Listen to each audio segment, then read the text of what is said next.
Andreeva. Number 9, Madison Keys. Number 8 is Victoria Azarenka. Number 7, Raketa Vondroushova. Number 6, Ons Jabeur. Number 5, Jessica Pegula. Number 4, Coco Gauff. Number 3, Iga Swiatek. Number 2, Arina Sabalenka.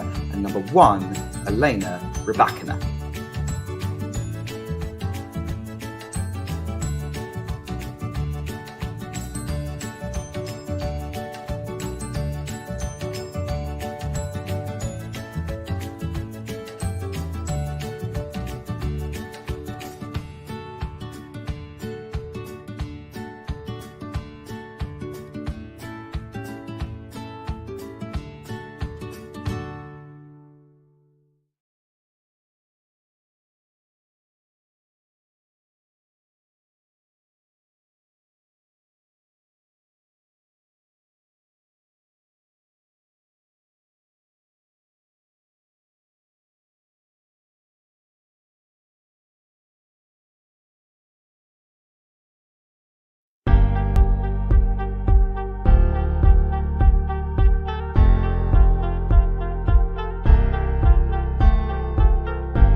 Ready? Play.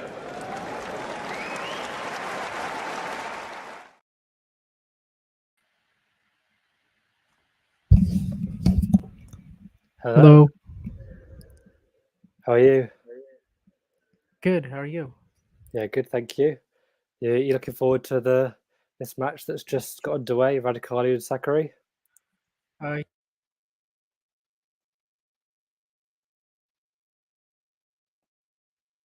Sorry, I can't actually. I don't know if it's my connection, but I didn't catch that.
Hello?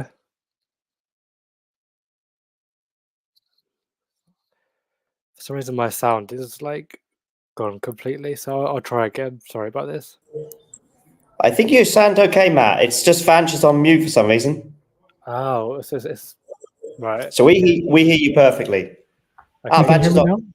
There you go. Yeah, I was on mute. Okay. I was confused for a second. Cool. Yeah, my bad there. Okay. No worries. Yeah, so this match just getting underway. We're in the first game. Mm-hmm. What are you sort of expecting from this? Obviously, it's the second time these two have played, first in the US Open semi-final. So what are you sort of hoping for, expecting in this match? My feeling is that as far as this match goes, I do kind of like Raducanu's chances coming in. I think the matchup and it being on grass, Sakkari's never been past the third round here at Wimbledon. I like the way Emma's been playing so far this grass season, and also basically her first two rounds. I think also indoors is going to be a little bit tougher for Maria to kind of get the jump on the ball that she likes, especially with her kick serve, her forehand. I like Emma backhand to backhand as well, so I see some advantages for Emma just like sort of tactically in the way she likes to play and redirect shots. and the way Sakkari likes to construct points. I'm seeing some tactical advantages and psychologically also for Emma. I was going to say psychologically, she's also got the home crowd behind her. Sakkari hasn't always fared well in these big pressure moments, and this actually, in recent times, one of her best Grand Slam performances, which says a lot when you consider her current ranking. Yeah. In general, she's had a bit of a Grand Slam problem, I would say, Yeah. the last couple of years, really since that Raducanu match. Yeah, and it's kind of strange that this is the Grand Slam where she's probably performed best in the last couple of years. Yeah. At least this year, with grass probably not being her favoured surface. Yeah. She was up 40-15 now, but a few shots long and all of a sudden break point. Yeah, first opportunity for Raducanu.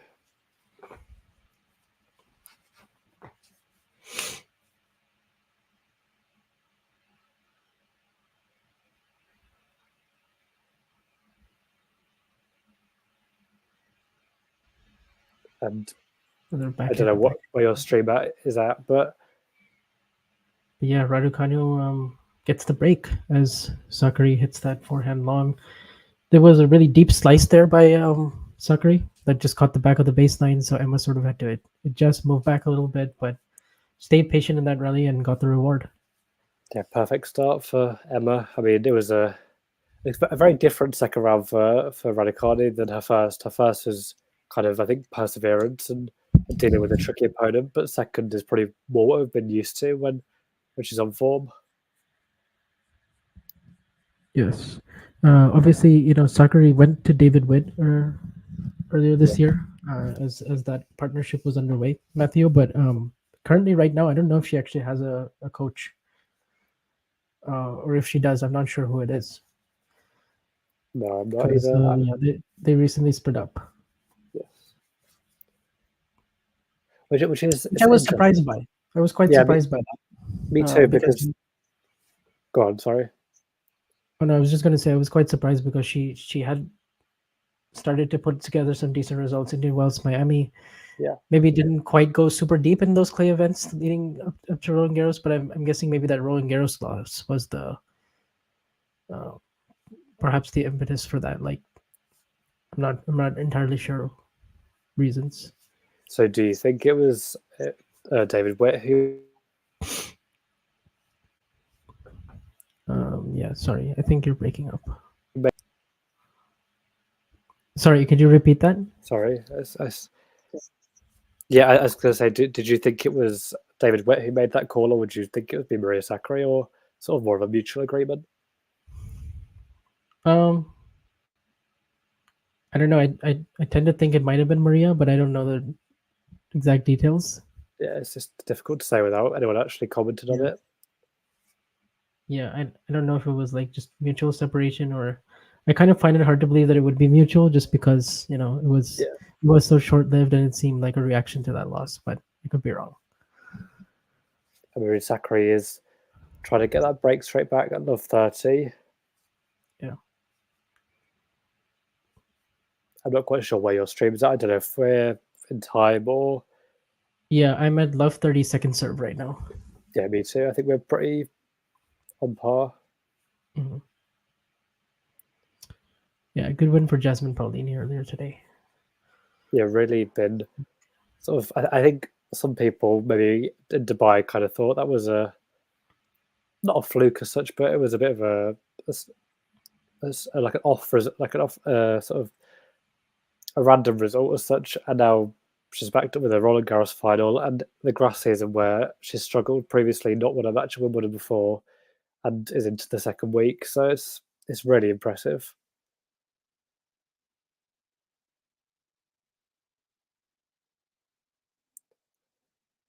Oh, sorry. Yeah, I think my mic keeps going on mute on me. I actually am not doing that myself. Okay, yeah. Oh, really? Jasmine Paolini has proven that she's got some all-surface ability this year with Dubai and Roland Garros and now this. So that's really good.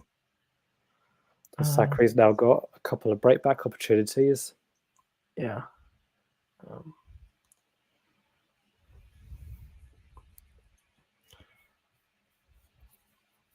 This would be really huge for Sakkari to get a win like this and almost come full circle after that moment at the US Open. Yeah, it Three- would. I mean, I don't want to be disrespectful to Lulu's son, but both of these players have got to be seeing that as an opportunity to reach the quarterfinals. Yeah, definitely.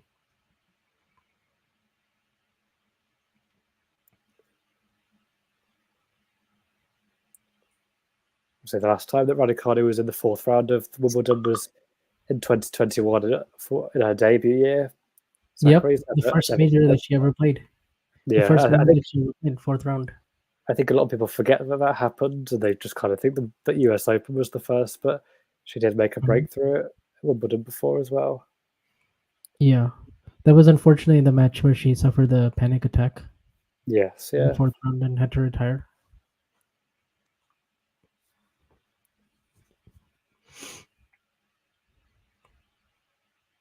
All right, so Emma saved one, and we'll see the 30-40 point now. Really nice spot on that wide serve. Goes 106 out wide. Gets the ace. Perfect time for a serve like that.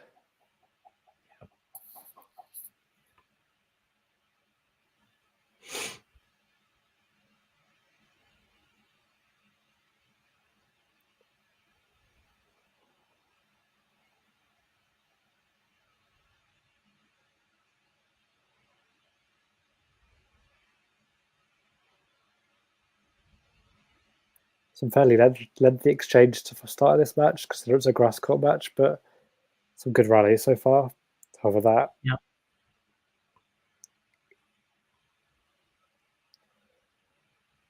And I think Raducanu is really trying to use that slice to extend the points, make Maria hit those extra shots, which Yeah. That was really a wonderful point from both, actually, at Dios. Yes. Really good return from Sakkari, some really strong, big hitting off the ground, and Raducanu with some good defense, changing directions. Yeah, really good. Good level.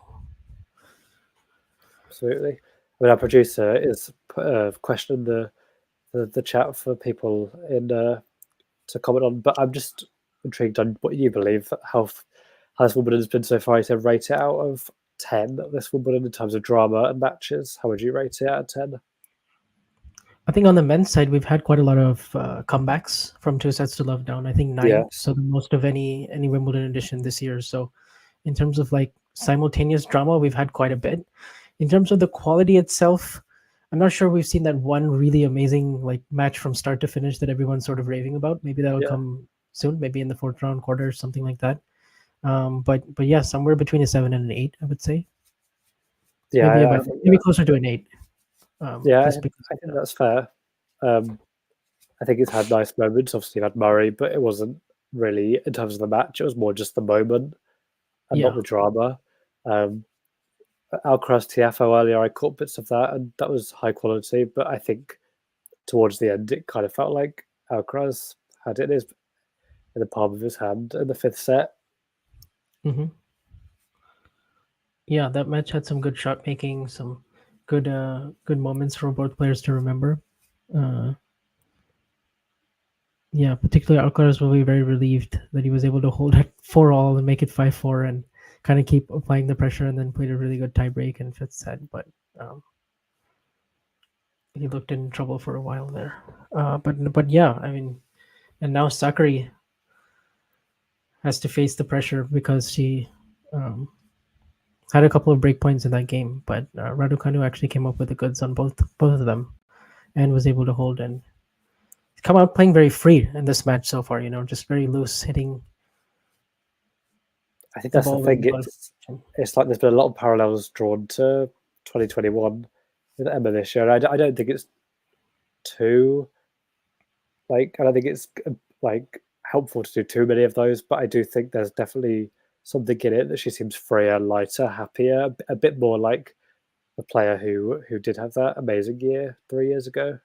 Yeah, I think it was helpful for her to get 4 or 5 matches in on the grass. Coming in like semifinals in Nottingham, gets her first top 10 win over Jessica Pegula. That was pretty big, just to kind of check that off her list, because she'd been top 10, having won a major, but but just to kind of have that scalp is Yeah, is definitely. big confidence. Even though in the next round, she lost fairly comfortably to Kazakina, struggled a bit in the win, but hey, she got all the matches she needed in terms of feeling sharp enough.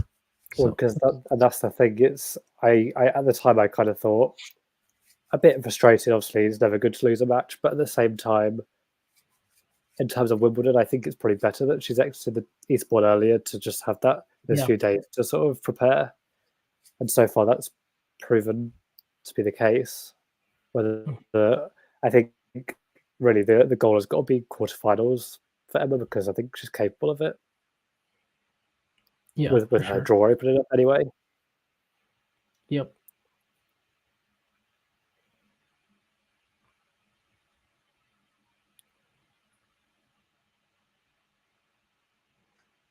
Sakkari up 40-15, trying to get that first game on the board, but I like the changeup that Emma's using with the backhand slice. Make Sakkari kind of hit a topspin shot from below her knees, where she's not nearly as comfortable as she is, let's say, hip height, shoulder height. She can really flatten that ball out, but it's tougher for her with the low bounce. That's one of the reasons why I think she's kind of struggled on grass compared to clay and hard in general.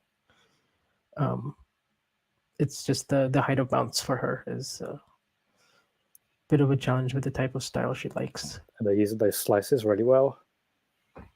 Yeah, that was a good hold there. Yeah, the weather doesn't look good right now. Seems like it's going to keep raining for a while. At least we got 1, 2, 3. I think we're going to get at least 7 or 8 matches done. Hopefully.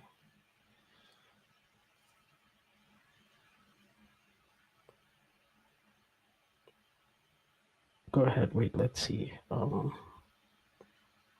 Yeah, we're definitely going to be able to finish Sinner and Kecmanovic. We're definitely going to be able to finish Raducanu Sinner. So, Raducanu Sakkari. I guess we've lost Matthew. You think Humbert could get to the quarters? I don't know. It's going to be tough, obviously, against even against Brandon tomorrow. I don't think that's an easy task to resume immediately afterwards, especially given that he was up 2-0, had a chance even to finish it in straights. Is now going to have to sleep on that lead. So I think mentally that could be a bit challenging. And then plus he's going to have to play again the following day if he does come through in a potential 5-setter against Alcaraz. So who's Humbert playing? Sorry, Humbert is playing Brandon Nakashima, and he's up Okay. 2-1, and it's they're in a 4th-set tiebreak, and it's been postponed to tomorrow, most likely. I think pretty much every match on the outside courts is done.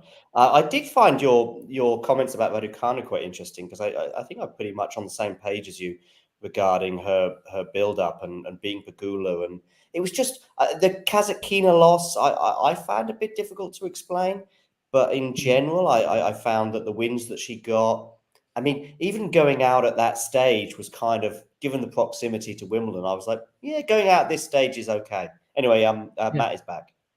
Yeah, I don't know what happened there. It's a connection issue, but I'm appeared to be back, and as Sakkari just got her first game on the board. Yeah. No, Ghosty, I'm definitely not sleeping on Nakashima. That's why I think that lead is going to be hard for Humbert to sleep on, because it generally does favor the player who doesn't have the momentum, these type of postponements and rain delays. So that is, I do actually see that as kind of an advantage for Nakashima if Humbert is not sharp enough. I was going to say, have the matches officially been cancelled because the weather looks terrible? Not officially, I don't think, but This kind of looks unlikely that a lot of these are going to be completed, especially on the outside courts. lovely backhand winner there from Emma, using sort of tricking Sakkari. Oh, okay, yeah. So this comment, Swarna, about Brad Gilbert saying, Brad Gilbert said during the Sinner Berrettini match that if Osaka had won that match against Swiatek, that maybe Coco Gauff would have won the tournament. So that's what they're referring to. It's a good theory. I don't know why he would want to air that out to the whole world.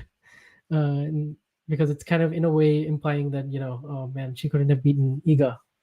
But I guess I don't disagree with the take really. Like I kind of, when we were having that debate of like who would have most likely won if Iga had gone out, I probably would have gone with Coco. She's now lost to the eventual Roland Garros champion 4 years in a row, basically. So I don't think the take itself is a bad one. It's just yeah, I was surprised that he brought that up on air.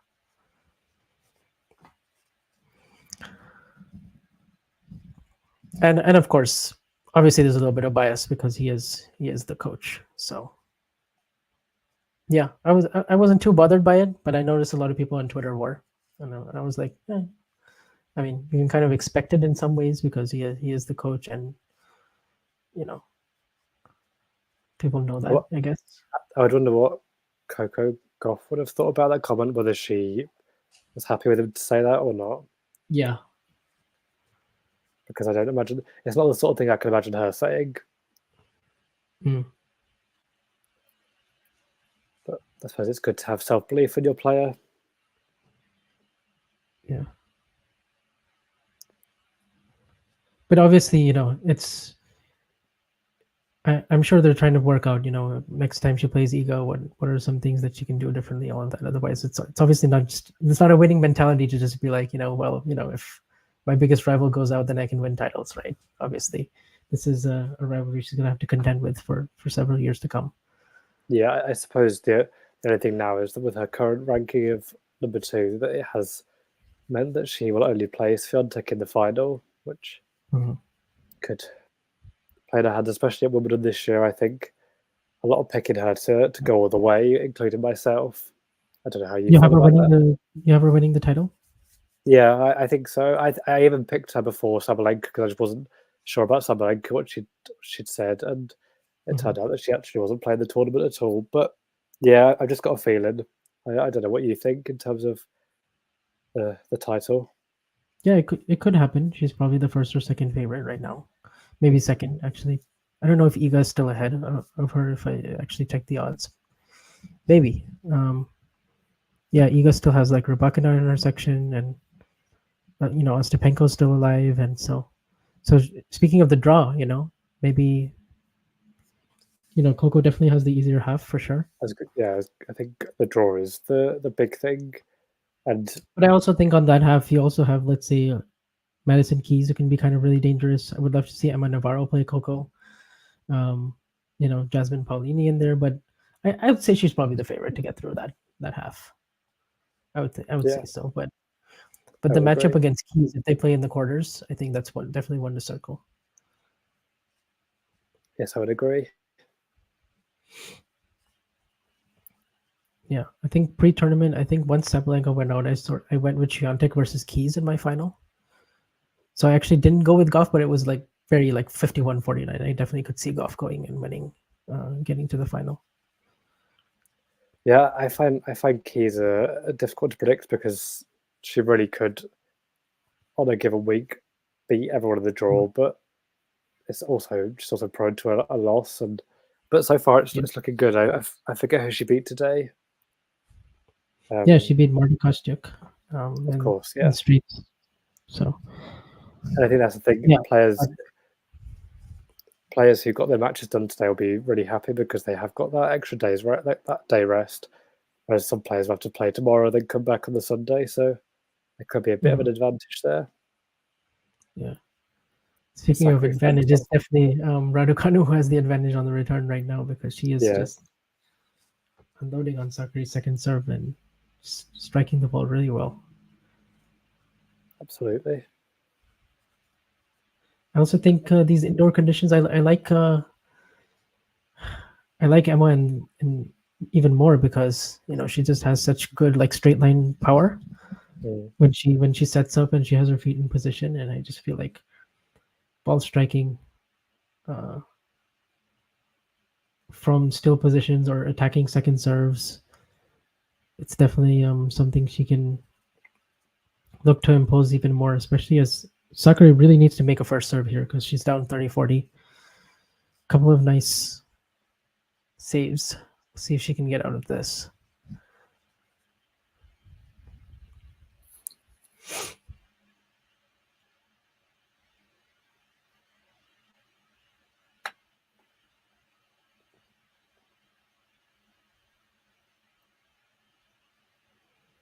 Sakkari going for the drop shot there. Emma gets to it. But doesn't quite do enough with the first overhead.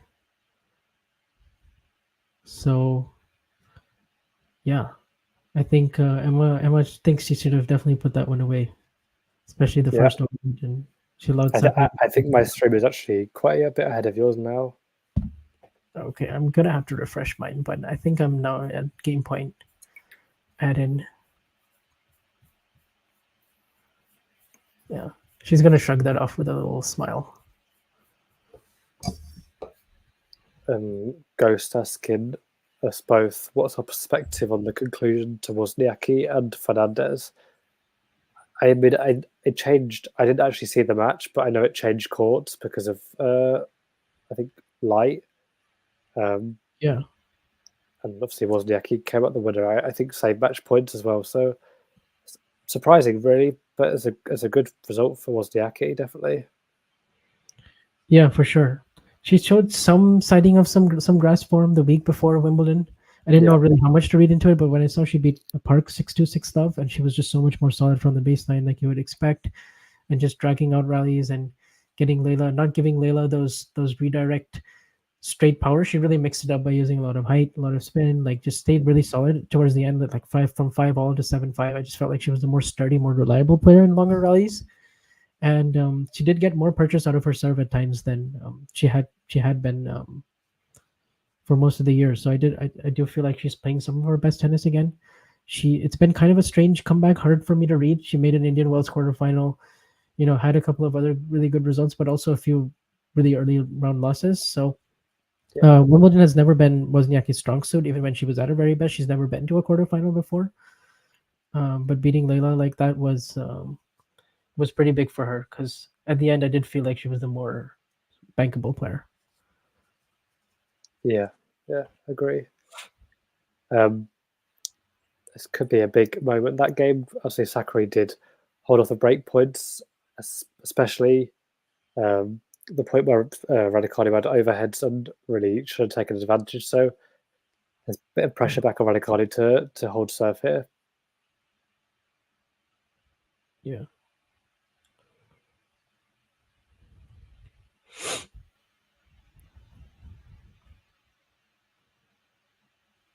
Goff is just rolling through the second set right now against Cartel. So it looks like she's going to be in the fourth round pretty comfortably.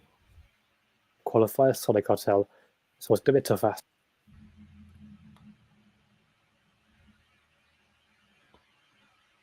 Yeah. Good start to this game with an ace down the tee.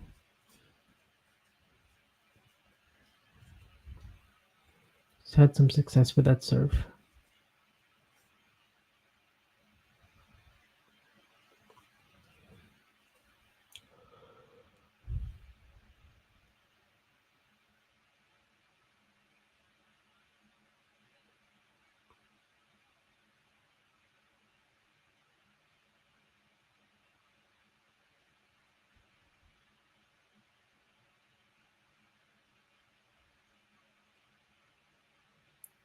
Oh, it looks like Emma's going to challenge that forehand, which was extremely close. I think you're on mute, Matt. Am I really that far behind? I don't think I am. It's now 30-love, 3-2, 30-love for me, which is what we have on the screen. I think I'm maybe at most a point behind. I don't think a whole game. That would be crazy. Let me see. Yeah, I think we're about the same. Yeah, I'm at 30-love. Yeah, me too.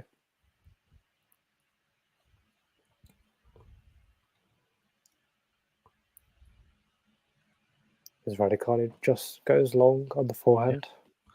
This time Sakkari was sitting on that tee serve. Was able to get some good depth on it. I don't hate the play from her to stay a few feet behind the baseline and get some more air underneath her returns, as long as she gets it deep enough. Yeah.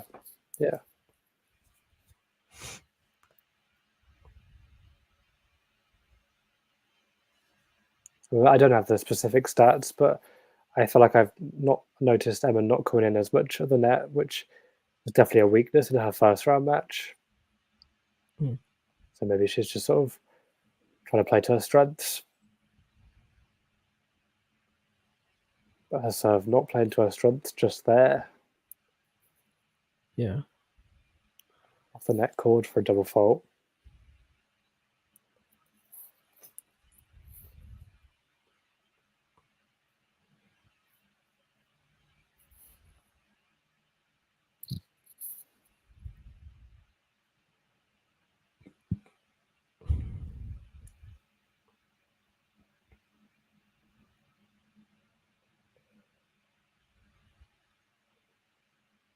And now, Oh, and Sakkari, yeah, with some a good return. Emma didn't quite hit her spot on that first serve.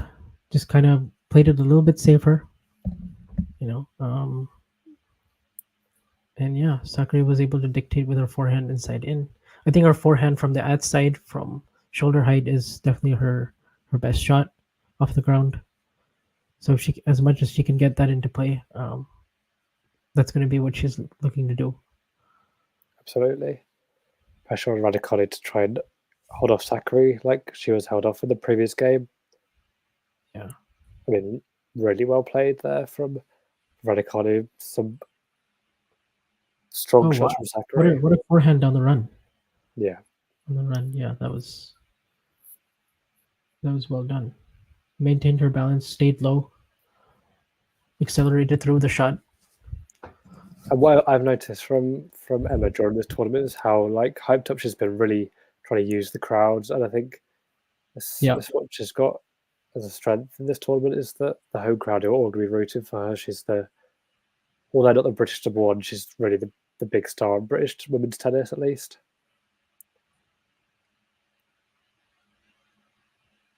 Yeah, definitely an advantage for the Brits to have the crowd behind them. Another forehand down the line this time. Fantastic. Yeah. And it was the previous cross-court forehands where she just put a little bit more shape, a little bit more height. It felt safer. She was rolling it a little bit more. And yeah, Sakkari was trying to, fight it off. And Raducanu just flattens that last forehand out, goes big down the line. That's when she's at her best, I feel like. When she's hitting that forehand down the line and changing directions off of it. Yeah. Then she's really feeling it off the ground.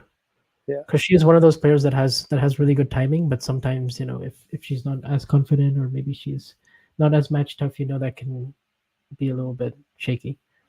I feel like you can really tell with body language with Emma, kind of how she's feeling. And I think Wimbledon has really brought the positive body language back, and the grass seasons as a whole. And it's been a lot of break points saved in this match from both players, and that's another example of that. Yeah, some really good tennis from her from break point down the last 3 points. And I don't think Sakkari should be too discouraged, because she is she's done really well from love to 15-40. She almost came back on serve. Yeah, but I do expect Emma to be on Sakkari's serve once again. I do too, yes. Especially getting out of that game, the confidence boost. Yeah.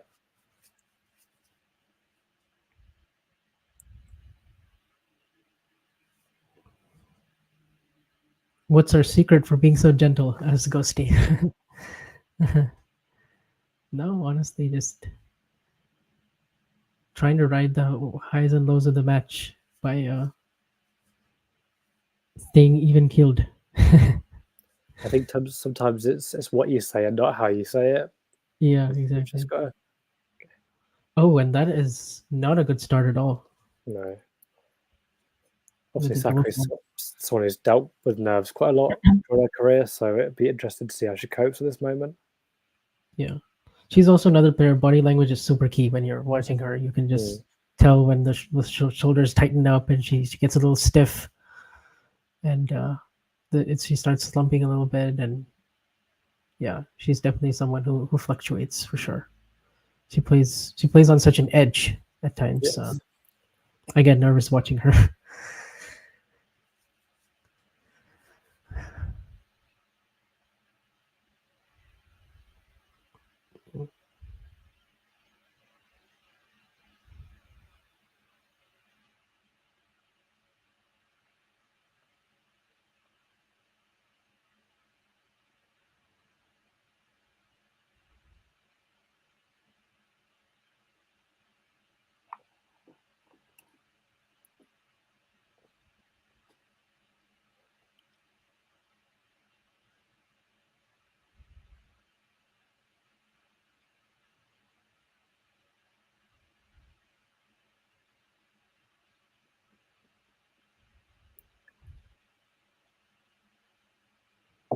Raducanu making more edgeways in another Sakkari service game. Yeah. It was another forehand where where Sakkari just sort of was so far away from the ball and reaching a little bit, and she hits that in the net. I know it's early days. Sorry, go on. Oh no, go ahead. I was just gonna say Coco Gauff is through to the fourth round, so Right. she wins that match 6-0 in the second set.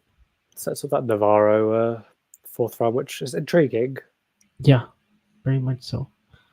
Good Grand Slam season so far for Navarro as well as the tour. So back to the fourth rounds. Yeah, okay. That time the kick serve worked well, but she's still in a spot of bother here at 30 all with the way Emma's been returning.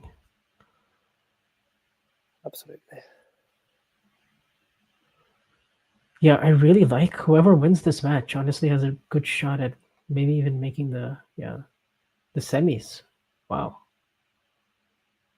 Yeah, I mean it's Lulu Sun for the winner, and then another double for Maria Sakkari. 2 in this game now. Wow. Starting to feel the pressure, I think.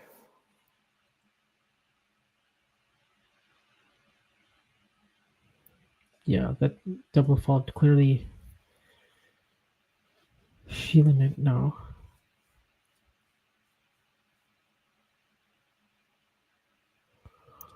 It's another second side now. Yeah. Looks like Emma's going to try and take this early.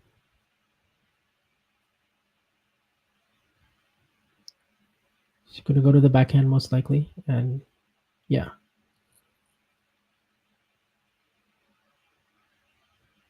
Good return. Sakkari doing really well though, getting the swing volley now that she wants, but she doesn't do enough with it. And Raducanu comes up with an amazing lob and gets the double break. Yeah, that's big. I don't know if this rings any bells with you, but that lob did have a bit of the when she played Castella in the third round 3 years ago. That reminds me of that. Yeah, I remember that one. I remember that point. Yeah, that was good memory. That was similar to this. Yeah, wow, what a point. What a blow for Sakkari, who really should have won that point. Yeah, she should. And I think so now Emma's got to serve for the first set. Got 2 chances at least, but she'll want to take it straight away. Yeah. Yeah, she's just come out and played really well from the start. Just been definitely the better player.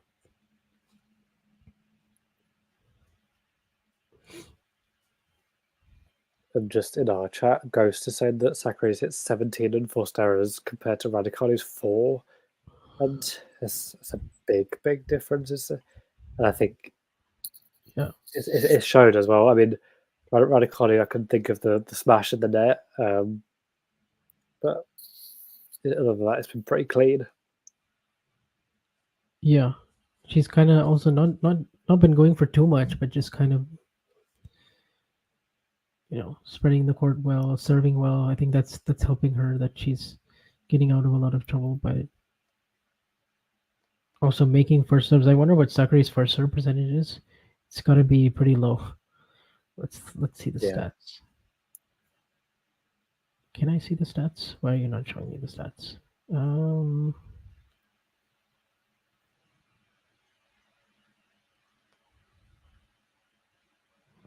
First serve percentage. Yeah, hovering at around 50%, 54% right now. But Emma, 78%. She's made 18 out of 23 first serves so far in this set. So that's really helping. Yeah. And in general, she's also doing a lot more running, Emma. But she's coming up with some really good offense on the run. Yeah, definitely.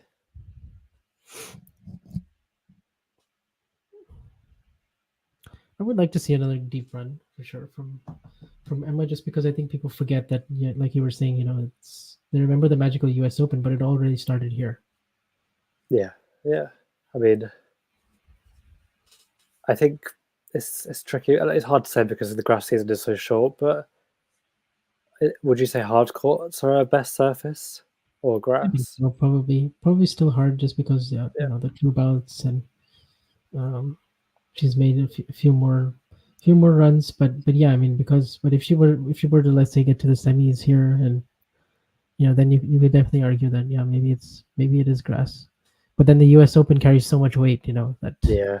it's just she's made a couple of indoor clay runs as well in Stuttgart. Yeah. Ones really stand out. But Well, I was thinking of that when you mentioned the roof having an impact, and it's yeah, had an impact on all surfaces. The indoor conditions. there's not that many indoor events. Otherwise, maybe I might have a bigger sample size for that. But Yeah.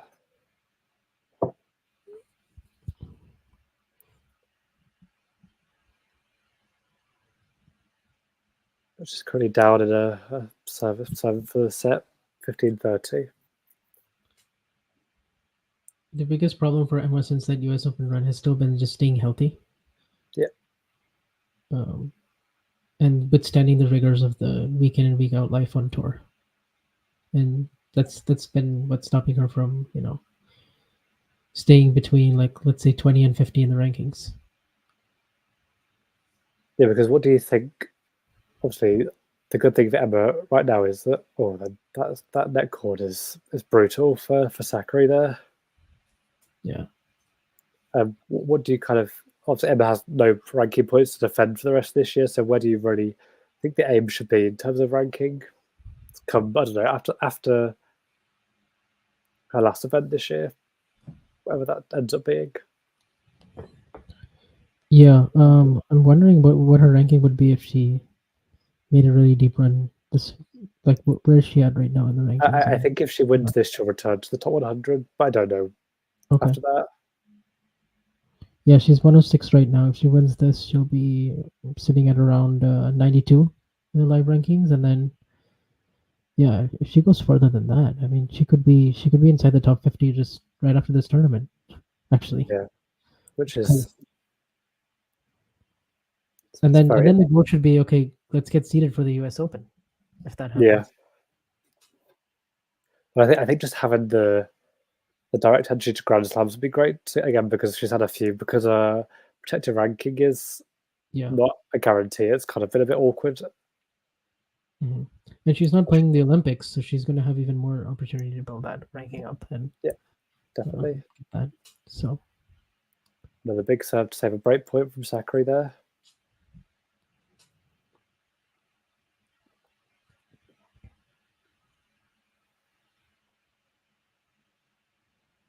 Emma with a double fault, so it's just her second though of the set.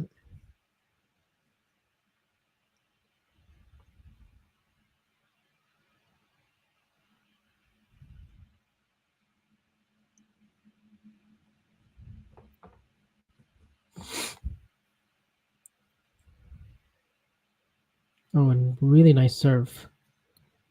Tailing away from Sakkari there. It was 98, but some really good side spin and just deuce.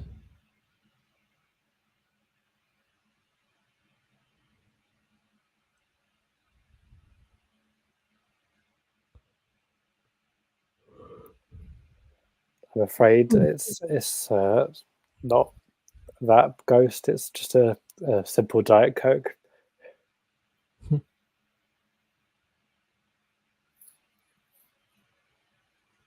Sakkari now over 4 on break points, so this is her 5th chance here.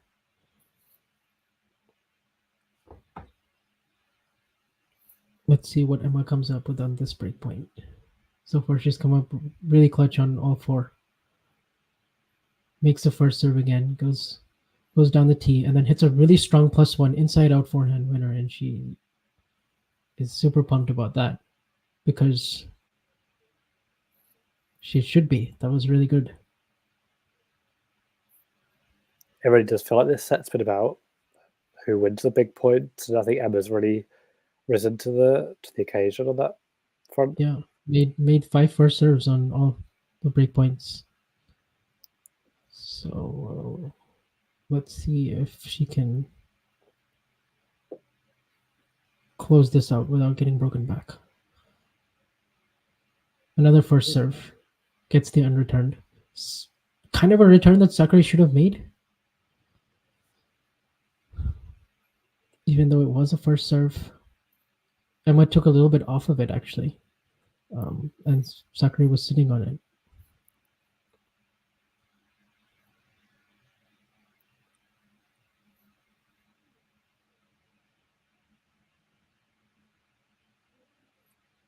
There we go. First serve down the tee again. How much success has she had with that serve? She takes it 6-2. It's pretty impressive first set as the stats come up. Yeah. Sakkari won none of her 5 break points, which I think is crucial. Emma took 2. The first serve in, I mean, Sakkari had 54% serves in, Emma had 77%, so it's really... And the enforced error stat is big as well, 17 from Sakkari, 6, just the 6 for Emma, so... Yeah. Sean Yeah, saying... Sakkari winning 23% of her second serve points as well. That's really what it feels like. I mean, just very dominant set, really. Like, Yes. actually, total points won 34-25, but really dominant because of the big points. Yeah. All been Emma all the way, really. Sean saying Queen Emma was right to skip French qualies. I mean, it created a lot of controversy at the time, but it's proven to be a decent decision at the moment. Yeah, I think she was right on that one. It makes sense. Rather than grinding through Roland Garros qualies and trying to get into the main draw, try to get one match win. Yeah. Just skip that, prepare for the grass, get extra time. She got the matches in. It's proving good to be a good decision.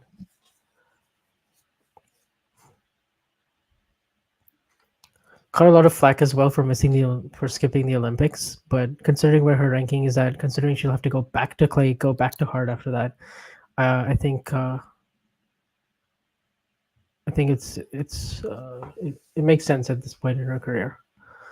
Yeah, given her injury struggles as well, and I think a lot of all say outlets singled her out, but there's plenty of players who have done made the same decision for exactly the same reasons. So.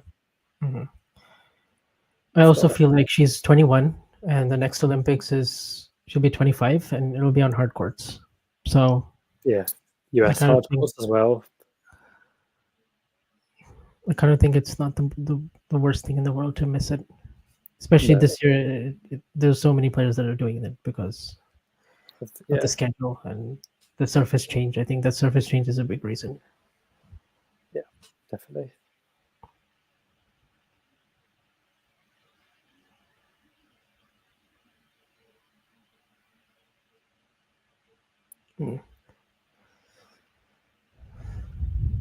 Sakkari, what a strong start here. She want to really up that first serve percentage, especially in this first game, because an early break could be a bit of a killer.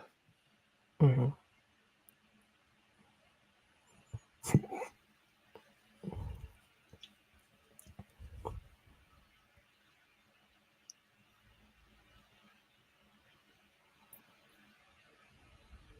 Oh, that was a really nice backhand on the line.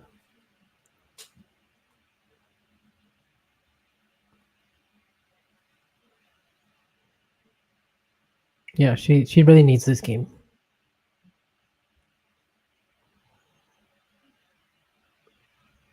Played some good points to start this first game. Really, I think taking the initiative, I think she knows that basically she's got to change something because Emma is all over her serve. Coming into the net on that one.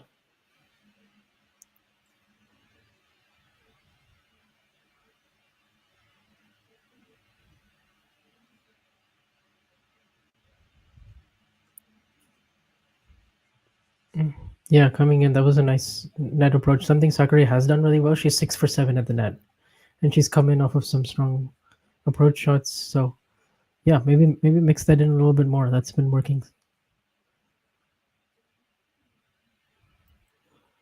Helps to make the first serve though. Yeah, that's the key thing, because you're not going to be able to come off that second serve, because like Raducanu is going to be all over it. But Yeah, she does though there. So at least that's a good start for her.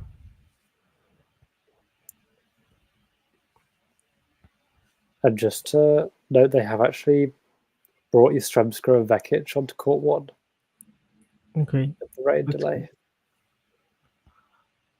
Yeah, winner of that to play Paula Badosa in the fourth round, who had a very good win against Daria Kazakina, 6-4 in the third. Yes. I think coming down from 4-2 down in that third set. Mm-hmm. Yeah.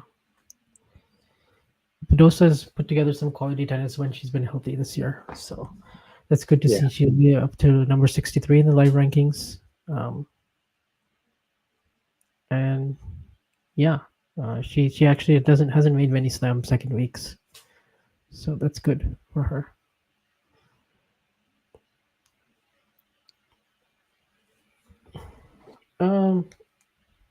I would say she is. She wasn't one of the contenders for me, but with a win like that, she now and then she plays the winner of Vekic and Yastremska. Yeah, I feel like maybe there's a chance for her to get to the quarters, and the opportunity is definitely there. I wouldn't say to win it all, because I just don't quite trust her body to hold up. That would be my main concern with her. It's just like, can the body still withstand potentially 4 more physical matches, especially given how fragile it's been for her for the last couple of years. But I'm happy to see her in the second week. Oh, and Emma slipped a little bit. Sakkari hitting a good block return that got her into the rally, and then hits a cross-court winner on the backhand. But look at this slip right here from Emma. She just totally lost her footing. Yeah. I mean, I've just seen the point after that, and Sakkari's definitely Sakkari's definitely making some changes in this set, really trying to go for it more.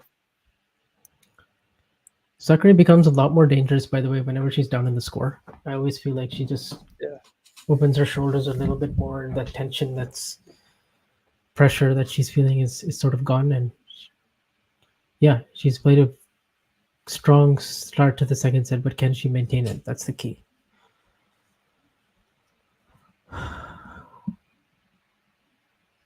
Let's see. It's definitely an interesting theory, Ghost. I mean, hopefully for Badosa's sake, that she can stay fit for at least however long she stays in this tournament. I'd be great to see her back in the top of the game, because Badosa plays some really good tennis to watch. Mm-hmm.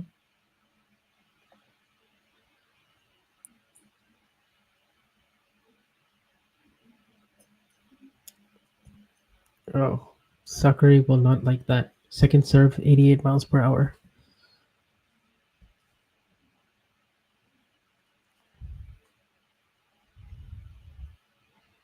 Bit of a gift there, but Emma will take it.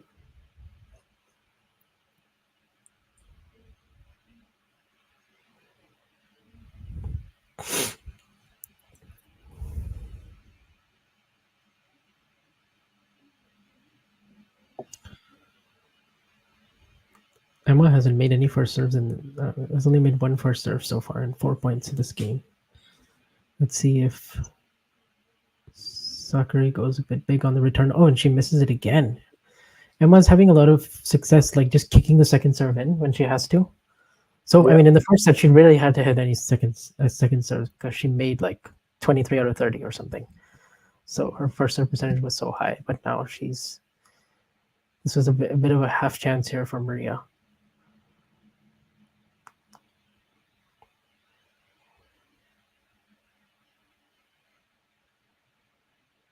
She does make the first serve in there, and they're going into a backhand rally, and it's Sakkari who blinks first. So Emma does hold from 15-30 down. Sakkari will be disappointed that she didn't at least get to break point, honestly.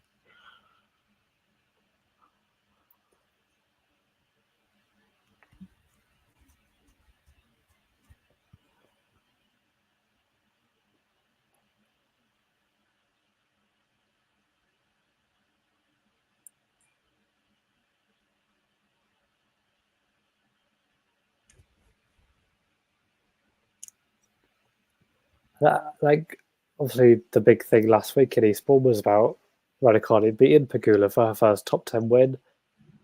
Obviously, this would be a second top 10 win if she was to come through this, but not to be disrespectful, but it doesn't feel the same as it felt with Pegula, right? It's not the same caliber as Pegula for sure. In fact, like going into this match, like Raducanu is the favorite, so Yeah, I think I'd agree. it's I not to be not to make this comparison, but it is a bit. It does feel like almost getting a win over Casper Road. Yeah, Like maybe a little bit better than that because Sakkari is like showing a bit more willingness at least to go through I think the season. But like in terms of their strengths, like it just kind of yeah. like all of the things that I associate with Sakkari and what she's good at, like they're just not things that work very well on grass, I think as well with Pegula, it was the fact that she was coming off the back of the Bullen title. It's some really good opponents. Yeah, for sure. And Sakkari needs to be careful in this game if she does want to win this set because Emma is pushing for that break. We are seeing a bit more negative emotion now from Sakkari. Yeah. She's losing the plot a little bit.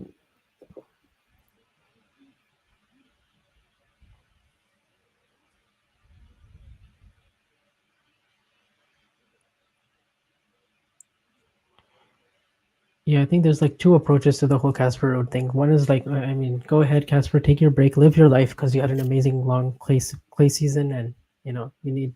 We're always talking about players sometimes taking breaks in the calendar anyway. And if that's not really, if you're not going to get any big wins on grass, then kind of take your time off. That's that's what something people say, and then on the other side, people are like, yeah, but if he actually committed, if he actually cared enough, if he wanted to, maybe he could be making Wimbledon quarterfinals. But hey, it's ultimately like if the player is not showing me like interest in something and is like, that's like my choice and that's kind of where I want to go with my career, then it's like, yeah, I can't be really forced to care if the player doesn't care that much, But I can see both sides. I think he just sees it as kind of a bit of an off season, which when he plays so many tournaments isn't. And I think especially this year can definitely give him a pass for it because of the Olympics, right? So you can be like, the Olympics is there and the clay swing, and it makes sense to play those post Wimbledon clay court events like Stad and Kitzbühel and all, because it's good prep for the Olympics. But we'll see. It'll be interesting to see later on in his career. Does he value the grass a little bit more? Does he stick to like still playing post Wimbledon? Some of those tournaments are going to go away as well. Post Wimbledon. Raducanu easily gets the break in that game. Yeah, it was a poor game from Sakkari. Yeah.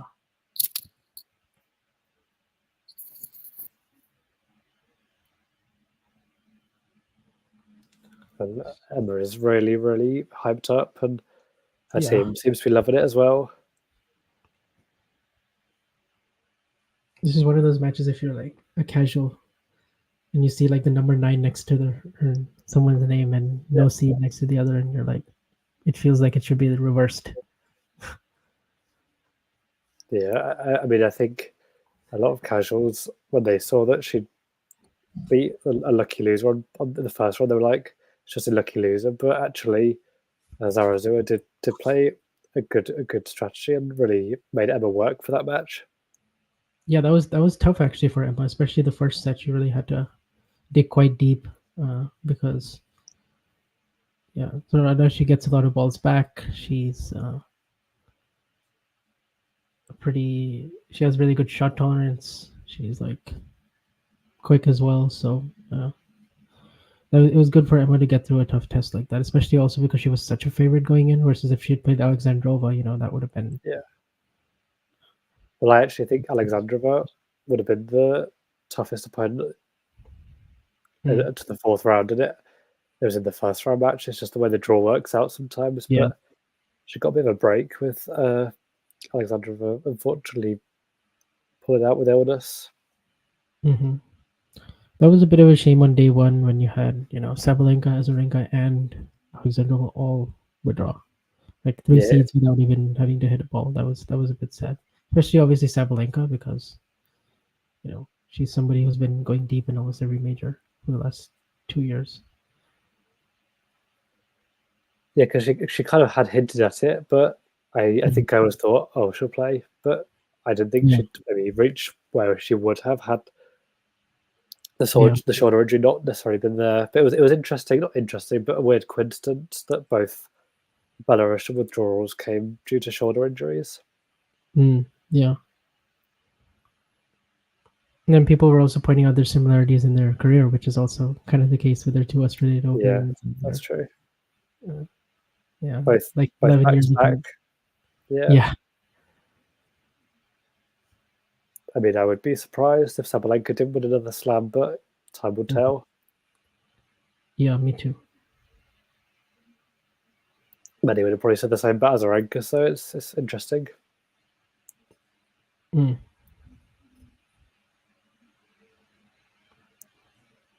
Yeah. Unfortunately, Azarenka could never get the U.S. Open. She made the three finals there and played two very good finals against Serena, and then played really good for a set and a half against Osaka in 2020. Yeah. Taking out Serena in the semis. It's weird. Like in terms of both the cross courts, I'm still favoring Emma. Like forehand to forehand, I'm like, yeah, I think Emma's gonna hold up. Backhand to backhand, it's more obvious. Like this. It's been a tight match, but it just feels like even in all the big moments, it's been Emma who's been really just in charge. Yeah. Sean asked, "What was Alcaraz struggling with today?" Nothing physical, honestly. He was struggling to just sustain his very best level against a really good Francis Tiafoe. Tiafoe did play well today. Yeah, who's looked much better this tournament, and like the joy is back in his game. He's back to doing Tiafoe things with the shot making and playing aggressive on second serve returns, coming to the net. Some more creativity. So he can sometimes match Alcaraz, especially in the touch department, with the drop shots and the flair. So he was bringing a lot of that, and he was serving great. He's serving much better than I've seen him in like 10 months. So that really helped him out, and also indoors, I think made his serve even tougher. And so Alcaraz really had to figure out problem solve. Especially he didn't play a great third set, and Francis really capitalized on it, and he was in a really precarious situation in the fourth at 4-all, love 30. But once he got out of that, and then once the tiebreak started, and once he played that really good point to go up 2-love in the tiebreak, I kind of thought, okay, like this is probably over now because he probably wins this tiebreak, and then going into the fifth, I gave Francis 0 shot just because of Alcaraz's impeccable 5-set record. Yeah, and it did seem like towards the end of that fourth set, Tiafoe was struggling a bit physically.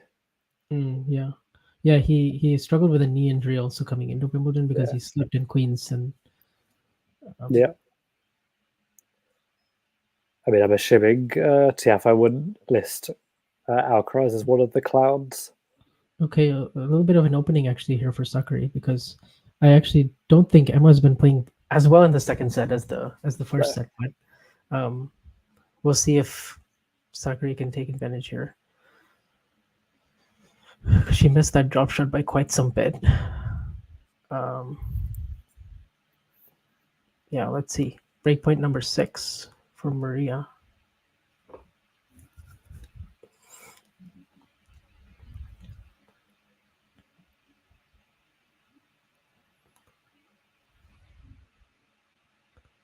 Yeah, a really strong +1 and went for some big pace to the backhand, which is a good play because I think maybe Maria was expecting a T serve.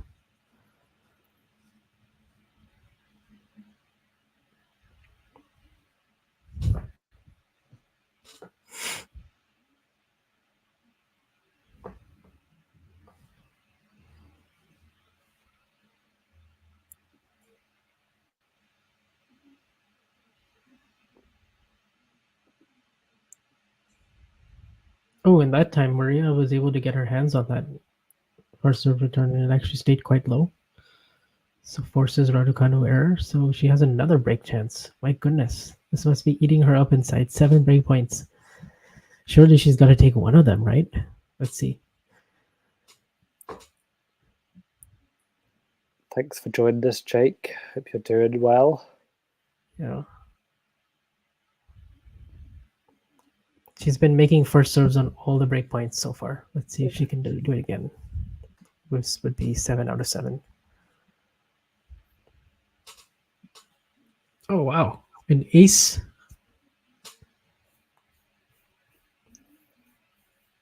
That was an ace, right? Yeah. Yeah, I think that's the thing, is that, like, although Raducanu's, I think the US Open didn't help in a lot of ways.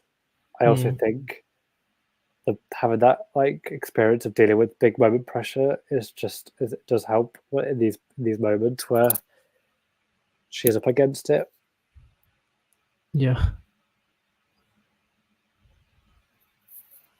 Definitely.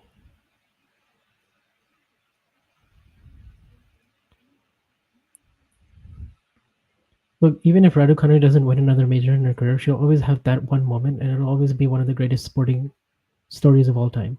And this is it. Like, people say, oh, one Grand Slam wonder or whatever, but it's not like, to win one Grand Slam is who does that? Like, not very, very few people. So I think people should just. Oh, that net card from Sakkari just dies as it. It was brutal. It's over. But kind of the lucky break that she really needed, because. Oh, yeah. Whoa.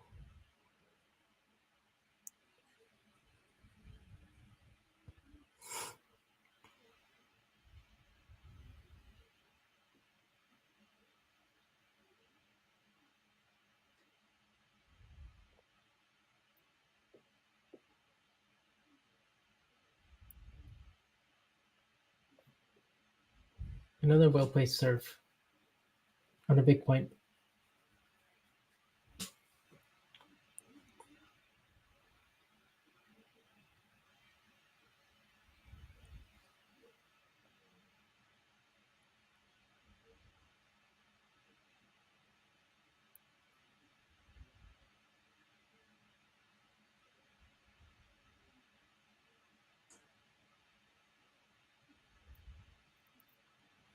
Also saved a match point against Pegula. Yes, yeah. That second set tie break. Yep. Was 3-love down and was down 6-7, and also the third set she was having to work very hard, and yeah, just the way that she won that match was even more impressive, just because Pegula, just doesn't go away and usually comes out on top in a match like that after.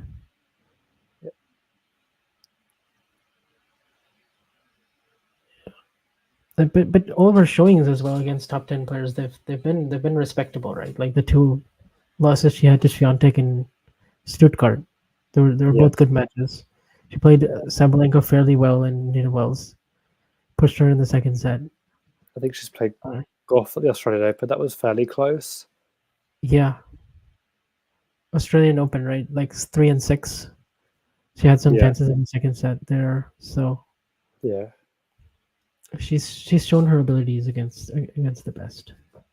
Just hasn't been able to sustain. Yeah, the one player that she's really struggled against was Raducanu. I think only won one game, but it was a couple of years ago. And that was before Raducanu was. Well, yeah, it was before Wimbledon.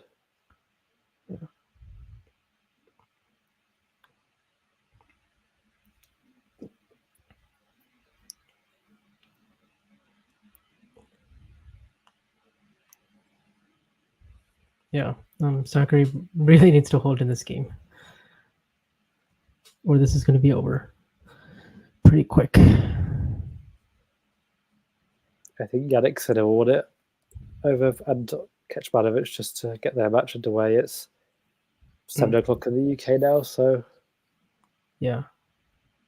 Obviously, the match is probably a bit later than expected with Alcaraz and Tiafoe going to 5 sets. Yeah.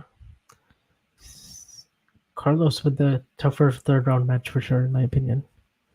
Yeah. Icmanovic is he's going to like that a lot more than Griekspoor, who plays well enough against top players, gives them a run always. Usually doesn't win, but gives them a run. Yeah. Oh, another aggressive second serve return, and yeah, Sakkari's woes on the second serve continue. Because Raducanu is just all over it, especially with the forehand return. Just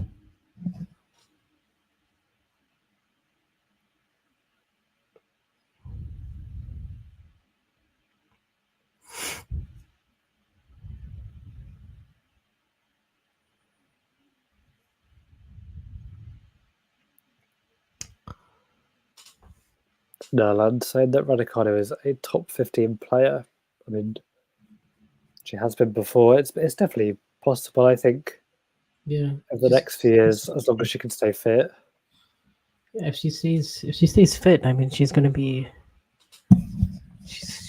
up there. Like she should be getting to fourth rounds, and she can sort of, even on clay, she can string wins. She can I do really sort of believe in her abilities. She just has to stay healthy. Yeah, and I think the thing is, when her ranking goes up, possibly becoming seeded, that then makes the draws easier, because there have been a few times where the draw has been, even if her first round opponent wasn't too bad, it's then the second round you like into a top seed, and it's tricky to make much momentum.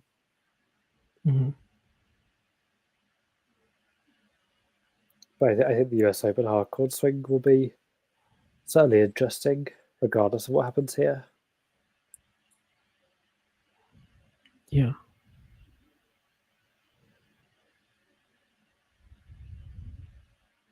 I mean, yeah, I think another title would be handy. I don't think it's essential, but I think even a 250, whether she'll play many 250s, I don't know, but I know she's entered into, I think, Washington, I'm pretty sure. Yeah, I think she'll play Washington. So I think is that the same week as the Olympics? Mm-hmm. Yeah.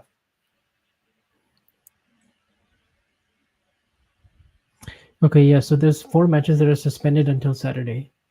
Struff, Medvedev. Medvedev is up 2-1 and 1-1 in the fourth. Nakashima, Humbert, with Humbert up 2-1. They're in a 4th set tiebreak. And then Shelton and Shapovalov, which barely started, so 3-2 in the first set on serve. And then you have Fognini and Bautista Agut, who are in a fourth, with Fognini up 2-1. These are all getting postponed to tomorrow. So. And I'm assuming there were some matches that just didn't get underway at all. Yeah. Yeah. Yeah. Hopefully we can at least get those started. I mean, Yastremska, Vekic. Hopefully, I think that's going to finish, right? And then, so on the women's side, we won't have any matches, like third round matches that were supposed to be completed today. Yeah. So they're currently playing, and Vekic took the first set in a tiebreak, and it's currently 2-2 in the second. So basically, all we have left for today are these 3 matches. This match right here, Sinner, Kecmanovic, and then Bekic and Yastremska, where Bekic is up a set. Yeah, because they would have probably hoped to have the opportunity to put another match on centre, but because of the length of the first match, it's not going to be possible. Mm-hmm.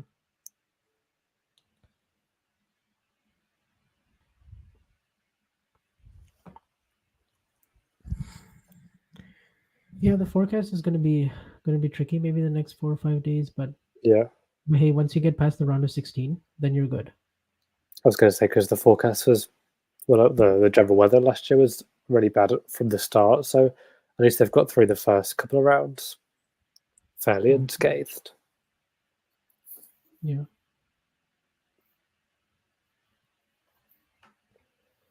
But this is where perhaps being a lower ranked player or a lower ranked player against a lower ranked player, the scheduling does not work in your favour, because you're not going to be placed on one of those courts without a roof. Yeah. With a roof, sorry. Or unless you're a big name, or you're a hometown person, or you're a former Grand Slam champion like Raducanu. I mean, Emma's always going to be on either centre or one, especially the further she goes. Same as Alcaraz, Djokovic, Sinner, Goff, Swiatek. They're sort of like Yeah. the question more is just which one are they going to be placed on? Mm-hmm. Yeah, we don't have the schedule out yet for tomorrow. Is it Right. not even the top 2 courts? But I assume Because usually sometimes they put the centre one out first, and then oh yeah. I'll have a look. Actually there's a Twitter account that does a good job. It's schedules tennis schedules. So let's see. Yeah, it's not. It's On the not Wimbledon out. website. Raducanu does hold for 4-2. Really good serving. Mm-hmm. It just feels like every single time Raducanu holds it's just getting closer and closer to that victory, and Sakkari's got more and more pressure to hold herself, and more pressure to keep the first serves in, because the second serve has not really been effective. Yeah.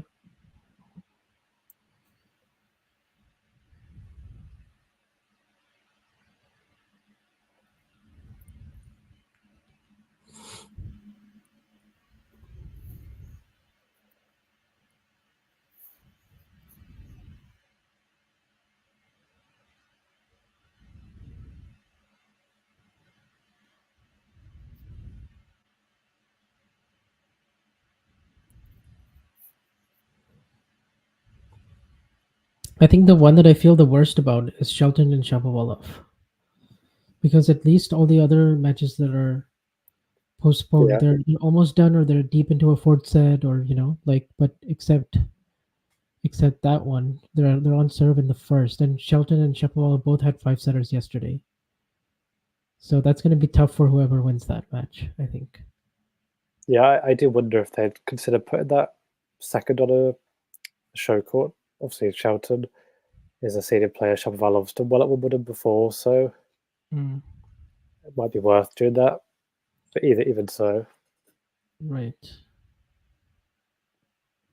I wonder if they could move Shelton Shapovalov after Yastrzemski Vekic, but then they might not finish, and then because it's almost like they're starting a new match, like 3-2 in the first set. It's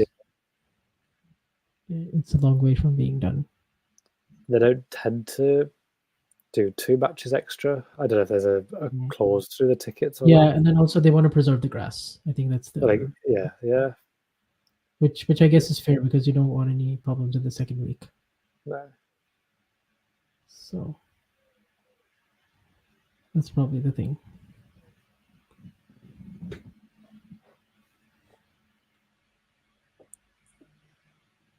But yeah, they always also start the matches late on center court. They always start at like 1:30. Well, that was a big contentious point, whether they were going to change that, because some players had, I think Djokovic and Murray both made comments about it, but they stuck to their guns and remained with it. And so far they've been okay, but it's whether there are any issues to come with the rain. I mean, most tournaments they start at 11, but I think Djokovic was advocating for 12:30. It seemed reasonable to me, but I guess so they have their reasons, and then Wimbledon is the most traditional of all the majors, and so they're the least likely to make a change like that based on a couple of players. Because I think right now they have court 1 starting at 1 and centre start at 1:30, so they maybe could do court 1 at 12:30 and centre at 1. Just even half an hour, it would make a difference. Yeah, like a half an hour is a whole set on grass. Yeah, most of the sets are like 30 minutes. Okay, so Sakkari is still alive. But it's Emma who is 2 holes away. Yeah, I think this game is kind of, in my opinion, I think if Emma gets 5-3 ahead, I can't see Sakkari. But obviously, if Sakkari breaks her, it's game on, really. Hmm. Or if they both hold once, and then now suddenly Emma's serving for a Well, really yeah. big win in a major, like on paper, a really big win. But yeah. But the nerves will be there. Hmm. But I don't know if she knows who our next opponent is, but there's a big opportunity looming. Hmm. But there's obviously a reason that Lulu Sun's in the 4th round, and I haven't seen many of her matches, but it's not to be looked past. You can't just assume they're going to win. Yeah, for sure. Lulu, I watched a little bit of the match she played against Junction Wen, and there Right, was just one game. I mean, in Junction Wen, it looked like she was going to win kind of comfortably because it was 6-4, 1-all, and the 40. And then Lulu just hits 2 aces, a backhand winner, gets out of that game, and then like plays a really good second set. And then the third set, I think Junction Wen was a little bit poor. You know, her serve wasn't working quite that well. She hit a few too many double faults, and that was surprising that she lost that match. So Yeah, I was quite surprised. I mean, yeah, I suppose the thing for Lulu Sun is that it's the occasion and the court that will she be thrown off by that if it is Emma who is our opponent. but of course, you know, now a new name in the mix. She came through qualies. She beat one of John's favorite players, Yala, in the Right, third yeah. round qualies Yeah. from the Philippines. Yeah, and then she also had a pretty easy like second round against Ukrainian Stara Debutseva. Yeah. So I didn't see any of that match, but another qualifier.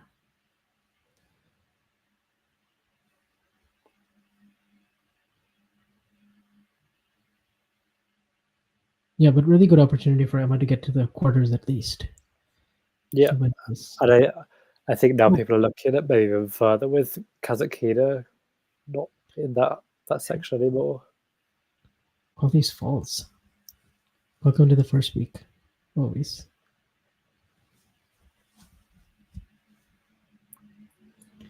Obviously, the worst fall that we saw was yesterday with her catch. Yes. 7-all in the 4th set tiebreak. I mean, I didn't watch it live, but I heard that he still went to dive after that point. Yeah, that was kind of madness. I guess instinct by him, but oh man, you just spent 15 minutes getting that taped, and yeah, it looked like you weren't gonna walk. And then he goes for a dive, and then he plays 2 actually really good points considering he couldn't move, but then has to retire down match point. But I would argue that he shouldn't have been in that position in the first place in the 4th. He really should have closed that 4th set out earlier, and he had 5-3, 40-15. He was up 5-2 in the 4th set breaker. He definitely had his chances before the 7-all. So yeah. I mean, I actually had her catch go very deep, almost embarrassingly deep. So I'm just not gonna comment on how bad that prediction ended up turning out. I actually went really left field in that section, and I didn't pick either Hurkacz or de Minaur, purely just because I was Hurkacz. I was the most like. A lot of people were picking him to get to the final and stuff, and I was like, yeah, I've seen this before from him making a really deep run in Hala, but I was on watch for him if he played Alex de Minaur. Yeah. But the really bold prediction I had was that Felix would get to the quarters, because I just sort of thought that if Felix got to the 3rd round and he played de Minaur, and he showed flashes of what he did 2 years ago, then I thought, okay, maybe that's a sleeper pick. Maybe if he can get really hot, but obviously that didn't work out against Kokkinakis, where he had 4 match points for a straight set win. I mean, who would have thought that Luca Pui would come out of that section? Yeah. But yeah, I was one of those people who put her catch in the final, and it's come back to get me. And even after that fall, it's another hold for Raducanu. Yeah, fairly comfortably after that, and she wins Hold'em. So Sakkari's now got to serve to keep herself in the match and the tournament.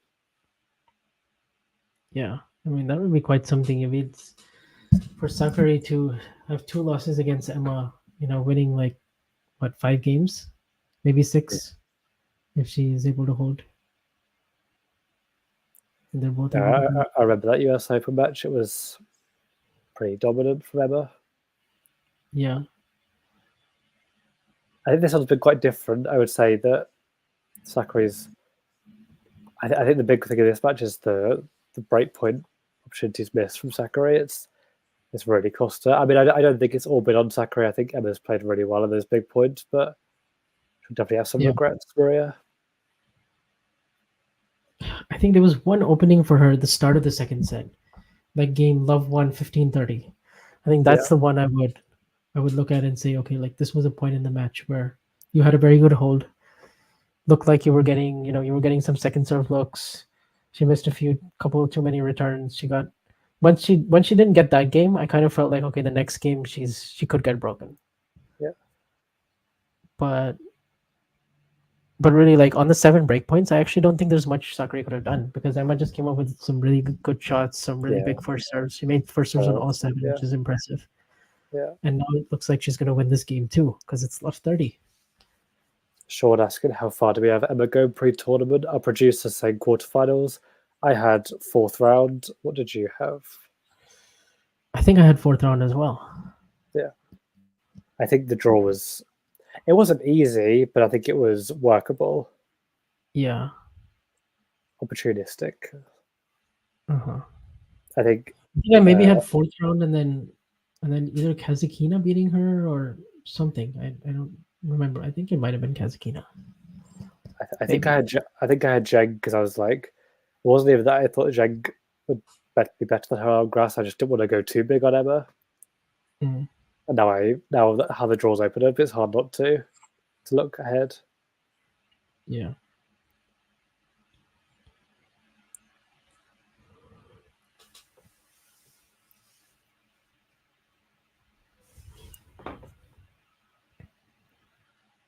All right.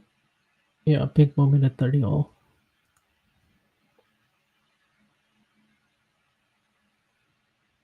I mean, that is, I don't know if you've seen the point yet, but that is kind of what she's been doing all match. I'm going to guess really aggressive second serve return. You guess well. Let's see. Yep. Except this time, yeah, she goes inside in, and it's a clean winner. Yeah. Really just steps in, like takes that serve early, like just such good timing, and now match point.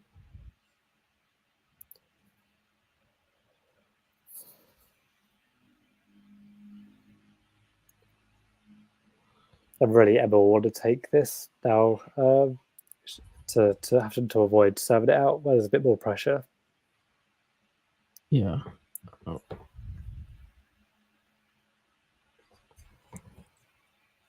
Yeah. Once again, I mean, man, Sakkari breakpoint down versus when she has breakpoint, it's a different thing altogether. Polar opposites.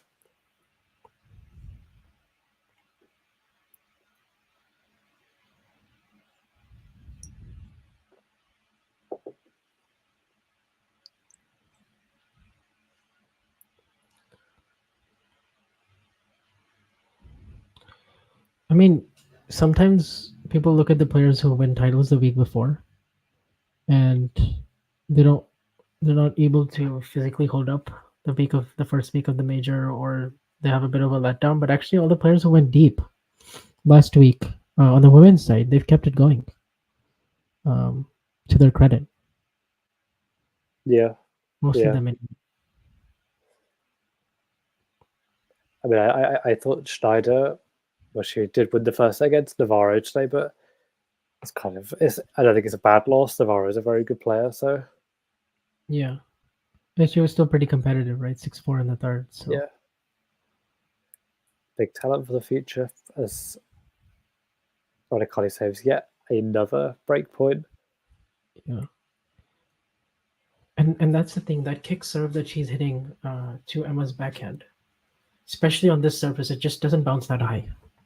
And Emma's just able to take it shoulder height and just take it on the rise, and she has no problem with it.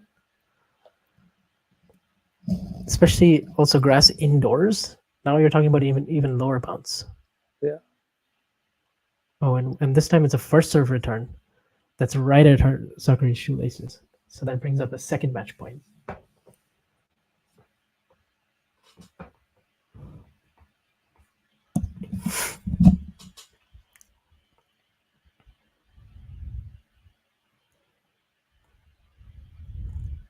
I feel like Sakkari is one of those players. She does a few things pretty well. She knows what her strengths are, but she has a ceiling. It seems like, unless she gets a little bit more tactically flexible, maybe gets like improves a couple of other areas in her game, like her backhand, her sort of just mainly I would say just like she gets so highly strung, on the big points. So it feels a lot mental. A lot of it is mental actually. A lot of it is mental and a couple of technical stuff on the backhand, but That certainly kind won't of- help. let's see. Yeah, she's not making any of these first serves at deuce. So I'm gonna guess Emma's gonna be really aggressive again, and she should be. She should be like stepping in and just ripping the second serve. Let's return. Let's see what she does. Oh, but she doesn't even need to because it's a double fault. All right. You might be a little bit ahead of me, but I think now is where I think it ends. So I don't want to spoil it, but you may have just hit the nail on the head. And Nana in our comments pointed out that it's exactly the same scoreline. yeah, like 5 games lost. And yep, she does it as Sakkari's forehand goes wide. And it's a big win. It's a big win considering the context of her last 3 years. Considering that she's back in the second week of Wimbledon, where it all began for her. The crowd is delighted. She's delighted. It's funny that there's been a big thing about not having a top 10 win now, getting 2 in as many weeks. It's kind of, it's like, once that first one's gone, it's not a thing anymore. Mm-hmm. Yeah. Sakkari will be disappointed, but she didn't play great on the big points. I think her serve let her down. Yeah, especially there was a few chances early in the second set that she'll look back at. There was a break point in the first set as well, 3-2, 30-40, where she was in that rally. Even though Emma didn't make the first serve, she was there. She had some chances, and Emma comes up with a really, really good forehand down the line, if I'm remembering, like on the run. So yeah, I mean, I give a lot of credit to Emma because she really could have folded on at least even 2 or 3 of them, and then we have a match all of a sudden. But she didn't. She trusted her game. She trusted her weapons. She was the better player the whole time. So yeah, very, very good win, and like we were saying, very good opportunity to get to the quarters. Yes, I mean, I assume it'll be on centre court, but yeah, it'll be on off. She hasn't spent much energy this week as well. Like no 3-setters. I think obviously she'll have mixed doubles probably tomorrow, but I don't think. I think that's more just a bit of not that it's not a serious competition, but it's for Emma. I think and Andy is. I think that can help her. I think that can really help with that. It'll just bring more good vibes. You're playing with Andy. She's gonna want to be like focused, give 100%. You're still working on serves, returns in a competitive setting, and working on your net game. So yeah, I think it always takes the pressure and like being entirely on singles. It's kind of just she's also got this to do. She's got a day where she can focus on that, and then she can turn attention back to the singles. So her mind will be occupied and not having time to think too much. But yeah, definitely an opportunity to reach her first Wimbledon quarterfinal. Yeah, but our producers pointed out that the last ball drops, which is the stream until the final ball of day 5 of Wimbledon, will be with Andre and Nick, I believe, from now. So I suppose if anyone wants to go watch that and keep watching some talking tennis, then head over there. They'll have you covered on all things of today and all things to come. Yeah, for sure. Good. We still have one more. I mean, we still have Sinner and Kecmanovic. And Stromska and Vekic, I believe, are still going. Yeah, and that match could be over very quickly, or it could go into a third set. But It's currently, yes, it's still on serve. Stromska is about to serve to stay in that match, so it could be over soon. But yeah, it also could be into a third, like you say. So it'd be but then interesting. that means for tomorrow we have about 20 matches that we will get the conclusion of. Yep.